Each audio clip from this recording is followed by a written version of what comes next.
Welcome back friends.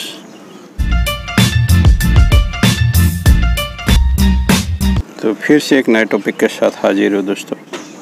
हमने ये root over rock वाला जो ग्राउंड पर ट्रेंड किया था और बढ़िया सा उसका मूवमेंट देखिए। ये पूरा अंदर से बाहर निकला है एक सांप की तरह और यहाँ ओरिजिनल ट्रंक थी जो कि डाइबैक हो गई है। ये रूट्स का पार्ट था, यहाँ फ्यूज़न भी हुआ है और यहाँ एक डाइबैक मिला है क्योंकि यहाँ ज़रूरत ही नहीं थी ब्रांच की। और यहाँ एक और डाइबैक मिला है क्योंकि ये मैं कन्फ्यूज़न में भी था कि ये दोनों ब्रांचों में से एक को रखूँ और ये सही वाली ब्रांच डाइबैक हुई है। अगर यहाँ से कोई निकलता है तो फिर भी रख सकते हैं, मगर ये ज़रूरी था मेरे ख्याल से। यहाँ ये बाद में लंब बन सकता था, यानी ये तो पहली ब्रांच दूसरी तीसरी चौथी करके कुछ ना कुछ डिज़ाइन तो बन ही जाएगा। अब तो हमने पहले भी बात की थी कि नया ग्रोथ आता है उसको ट्रिम करते हैं, 2 ब्रांच निकलती है, उसको फिर से ट्रिम किया, फिर से 2 ब्रांच निकली। और मैं कहता कुछ 4 इंटर नोट के बाद 4 पत्तों के बाद 1 2 3 4 उसके बाद मैं ट्रिमिंग करता हूँ और ये 2 ब्रांच मिलती है। और इसके बाद फिर से 4 पत्तों के बाद 2 ब्रांचें निकली है। तो इसमें एक प्रॉब्लम आता है दोस्तों जिसकी मैं बात करना चाहता हूँ। तो इस तरह क्या होता है कि यहाँ हमने पहली बार ट्रिम किया 2 ब्रांचें, फिर भी तो ये लगभग पौने फीट का हो गया और इतनी बड़ी हमें कैनोपी चाहिए नहीं। और अब ये नए ग्रोथ को भी हम अगर ट्रिम करते हैं यानी करके ही देख लेते हैं तो यहाँ से फिर से ब्रांचें निकलेगी, मगर वो कितनी बड़ी हो जाएगी 1 फीट की, यानी यहाँ हमारी कॉम्पैक्ट कैनोपी नहीं बन पाएगी और बहुत बड़ा प्लांट हो जाएगा। तो क्या करना होता है दोस्तों, तो पहले मैं बोलता हूँ कि 4 पत्तों के बाद जो पहला ट्रिमिंग किया तो ये सब ग्रोथ होते होते नीचे वाली ब्रांच मैच्योर हो चुकी है। अब हम इस ग्रोथ को सेक्रीफाइस करेंगे यानी फिर से कट ऑफ कर देंगे, तो यहाँ से हमें ब्रांच मिलेगी जो ज़्यादा हेल्दी होगी और कॉम्पैक्ट होगी या हमारी ओरिजिनल कैनोपी को डिज़ाइन करने में हमें सहायता मिलेगी।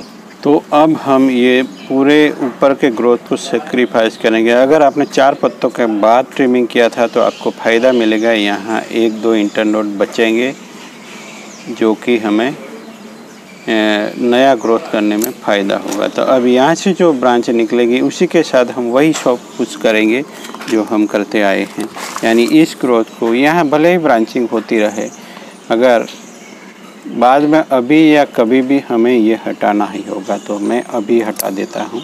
तो ग्रोथ सीजन है तो ये फिर से ग्रोथ में आ जाएगा। और ये टेपरिंग देखिए, ये ब्रांच का कलर चेंज हो गया है, यही हमें चाहिए। और यहाँ से जो ब्रांच निकल के जो मूवमेंट मिलेगी ब्रांच में वो ओरिजिनल दिखेगी दोस्तों, तो उसको भी हटा देते हैं। तो ये सब हम टॉप ब्रांचों पे कर रहे हैं, लोअर ब्रांच अभी इतनी ज़्यादा बड़ी हुई नहीं है। अब देखिए यहाँ अब देखने लायक है। अब यहाँ हम ये हमें अच्छी लग रही है, ब्रांच मोटी भी है, तो हम ये ज़रूरी नहीं है कि हम यहाँ से ट्रिमिंग करें, यहाँ से भी ट्रिम कर सकते हैं। तो ये 2 पत्ते रखे, ये नया ग्रोथ भी था तो उसको हटा देते हैं। डिफोलिएशन नहीं कर रहे हैं, अगर डिफोलिएशन नहीं करते हैं तो यहाँ ब्रांच ग्रो होने की संभावना ज़्यादा बढ़ जाती है। तो ऊपरी ब्रांचों में ज़्यादा ग्रोथ होता है, नीचे वाली ब्रांचों में कम होता है। और यहाँ देखिए ग्रोथ, यहाँ मैंने वायर हटा लिया है दोस्तों, यहाँ बहुत बुरी तरह से वायर बाइट हुआ था, वो सब निकल जाता है अगर ग्रोथ अच्छा रहता है। तो यहाँ डाइबैक वाली ब्रांचों को हटा लिया, यहाँ डाइबैक हुई थी उसको भी सही तरीके से कर लेते हैं। अगर कोई दूसरी ब्रांच निकलती है तो उसके साथ भी हम जा सकते हैं।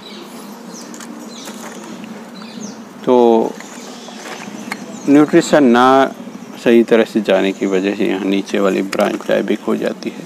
पहले ही ऐसी ब्रांच, इसीलिए मैं कहता हूँ कि अनवांटेड ब्रांचें रखे ही ना। तब मैं रखता था ये पुरानी वाली ब्रांचें, जब मैं रखता था ज़्यादा ब्रांचें, वो वाली बात है। तो तब से ये ब्रांच थी, मगर अब ज़्यादा ग्रोथ हुआ है तो ये सब अपने आप सेक्रीफाइस हो गया है। तो अब हमें यहाँ जो कोई भी ब्रांच होगी उसको हम डेवलप करेंगे और हमें अच्छी कैनोपी मिलेगी और एक प्राइमरी शेपिंग तैयार हो रहा है। देखिए ये ये मूवमेंट देखिए, ये सब जो मूवमेंट है दोस्तों, ये सब स्केयर मार्क है, वो सब एक मैच्योरिटी दिखाते हैं प्लांट्स की। और ये हीलिंग भी करता है दोस्तों बढ़िया तरीके से। इसीलिए मैं ये हाईली रिकमेंड करता हूँ कि अगर आप बिगिनर हैं तो आप इसी प्लांट के साथ जाइए।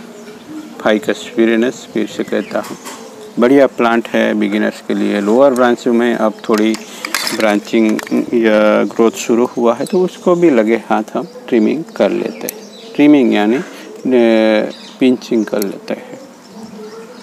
तो इसी तरह से प्रोग्रेसिवली काम करते रहना है दोस्तों, और यही मज़ा है। काम करते जाइए और प्लांट तैयार होगा। तैयार प्लांट लेके काम करने से अच्छा है हमने जो छोटे से प्लांट से प्लांट बनाया है उसका मज़ा ही कुछ और है। और ये बहुत ही थिन, एक बहुत ही बढ़िया लंबी सी 3-4-5 साल पहले होगा शायद, तब मैं लाया था एक डोर सा प्लांट, बहुत ही लंबा था, 2 मीटर से भी लंबा हो शायद। उसको मैंने स्टोन के साथ लपेट लिया था और उसमें से जाके इतना बड़ा ट्रंक बनाना, लगभग उसका डायमीटर गिने तो 3 इंच से बड़ा हो जाएगा यहाँ तो ये अगर ऐसा कुछ दिखाई देता है तो हमें बढ़िया खुशी मिलती है। तो उससे ज़्यादा और क्या चाहिए दोस्तों। ये कुछ सब है जो हटा देंगे बाद में हम। तो ये ही एक प्लांट की तरह दिखता है। यहाँ और भी अगर कॉम्पैक्ट चाहिए आपको कैनोपी तो ये ग्रोथ को भी हम सेक्रीफाइस कर सकते हैं दोस्तों। तो ये इतना लंबा अगर नहीं चाहिए हमें तो हम ये सब निकाल सकते हैं। यहाँ देखिए, यहाँ अच्छी तरह से कॉम्पैक्ट डिज़ाइन में ब्रांचिंग हुई है दोस्तों। तो चलिए दोस्तों, मिलते हैं एक नए टॉपिक के साथ। और आपको लगता है तो ज़्यादा सोचना नहीं है दोस्तों। अभी मॉनसून है तो हम ये ब्रांच को हटा के, इस तरह की ब्रांचें होती है उसको उसी पॉट में विदिन 10 सेकंड उसको उसी पॉट में गाड़ दीजिए। यहाँ देखिए मैंने गाड़ दिया है। तो मॉनसून में ये बहुत ही फ़ायदा मिलता है हमें दोस्तों कि हम कटिंग्स लगा सकते हैं, इजी तरीके से लग जाएंगे। तो चलिए मिलते हैं एक नए टॉपिक के साथ। आशा करता हूँ वीडियो पसंद आया हो तो खूब सारा लाइक कीजिए। Thank you for watching.